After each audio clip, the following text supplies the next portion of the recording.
పిత పుత్ర పవిత్రాత్మ నామమున ఆమేన్. ఈరోజు సెప్టెంబరు 16వ తారీఖు. లూకా సువార్త 7వ అధ్యాయము 11వ వచనము నుండి 17వ వచనం వరకు. అటు పిమ్మట యేసు నాయీను గ్రామమునకు వెళ్ళుచుండగా శిష్యులను గొప్ప జన సమూహములను ఆయన వెంట వెళ్ళుచుండిరి. యేసు ఆ గ్రామ ముఖద్వారమును ప్రవేశించున్నప్పటికీ జనులు ఒక యువకుని శవమును వెలుపలకు మోసుకొని పోవుచుండిరి.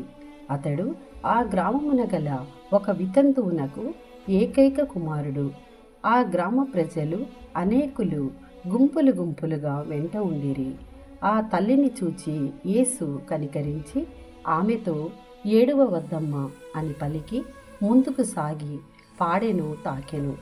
వెంటనే దానిని మోయిచున్నవారు నిలిచిపోయిరి. అప్పుడు యేసు, చిన్నవాడా లెమ్ము అని నీతో చెప్పుచున్నాను అనెను. వెంటనే ఆ మరణించిన వాడు లేచి కూర్చుండి మాట్లాడసాగెను. యేసు వాణ్ణి తల్లికి అప్పగించెను. అందరూ భయభ్రాంతులై మన మధ్య ఒక గొప్ప ప్రవక్త వెలసెను, దేవుడు తన ప్రజలను దర్శింపవచ్చెను అని చెప్పుకొనుచు దేవుణ్ణి స్తుతించిరి. యేసును గురించిన ఈ వర్తమానము యోదయ ప్రాంతము అంతటను పరిసర ప్రాంతములందును అంతటను వ్యాపించెను.